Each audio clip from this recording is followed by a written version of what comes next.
Ryse combat is about the player stepping in the shoes of our main guy, Marius Titus.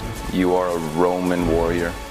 You are working your way up through the ranks. It's brutal, it's up close, it's intense. He's that grounded, he's strong, he's powerful, he's heroic. He's not about flamboyant moves, he's not a ninja, he's a warrior, he's a soldier.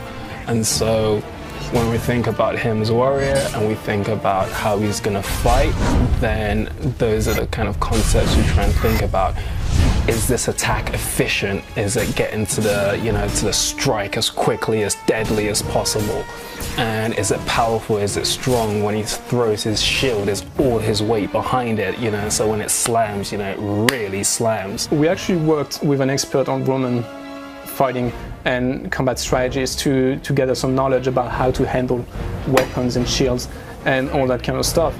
And that was really helpful for us. We had the chance to play a bit with some actual equipment, and that was really insightful for us. For my first date, I brought two big gun cases full of swords and weapons, and I brought a Roman armor, a Roman helmet, two different kinds of shields. I brought a Celtic shield, I brought a Roman shield, so that they can touch real weapons and see, how they look, what's the weight, what's the size, all that. He would tell us, if you're standing, how would your body move to attack behind you or attack in a different direction. And it was really interesting because he had some things and poses that we maybe would not have thought about.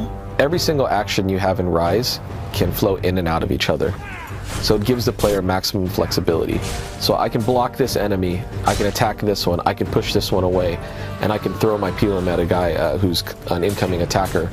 And what it does is it gives you the ability to kind of, create your own language. Marius does not attack one guy and finish him and then stop and then move to the other guy.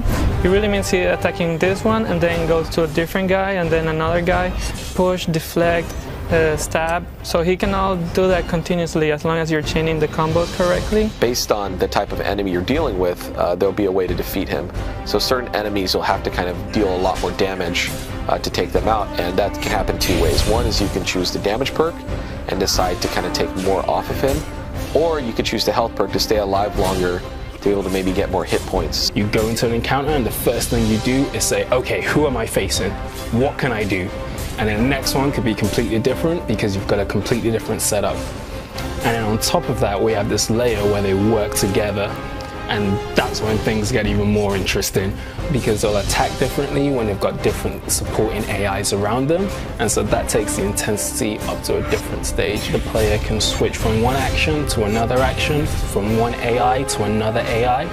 And it's also about how the AI interacts to try and break the player's flow. So in Ryse, you can expect to unlock a lot of executions throughout the course of the game. You're kicking a guy off a ledge, so you may kill him that way.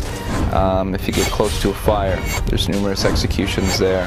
If you're in the water, if you're against a wall, if you're against a ledge, it goes on and on and on. The executions really stack up. We're definitely going for a higher level of emotion out of our characters.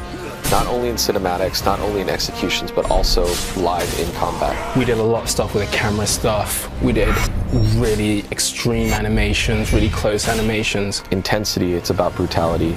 It's about being close to the enemy that's trying to kill you as you're trying to kill him. So one of the final things we're really trying to achieve with the Ryse combat is give it a skill for mastery. When we take flow and we take the intensity of the AI and bring them together, that's when the depth and the scope for mastery becomes apparent. Because in one encounter, you can finish it a certain way. Maybe you kill everyone, but you didn't quite execute everyone. So then you want to play it again, set them up in different ways so maybe you can execute everyone, but maybe you didn't double execute everyone. Did you perform the perfect chain? Was your flow from beginning to end this seamless, smooth transition from move to move, enemy to enemy, where you've got them all set up in this perfect state and you just push the trigger button and they all just fall? An important aspect of kind of doing this whole game is this, idea that, we can create a combat system where you can be more emotionally engaged to what your player is actually doing. I mean, that will be the first sign that we've done well if you actually feel something out of combat. And the other aspect is that just nuts and bolts wise, we have a solid combat system, something that we can build more and more on top of. And that's really where the depth aspect comes in. You know, we want it to feel really, really good to play. We don't want players to feel frustrated or, you know, get too angry over the fact they can't pull something off. But at the same time, master players will be able to do stuff that when you watch these YouTube videos, you're going to go, this is amazing, how does someone ever do that? And, you know, if we can kind of tap into those two main elements, then we would have felt we've done, you know, a good job. We've really done everything we can to wrap it all up to have a really good, full experience for the player.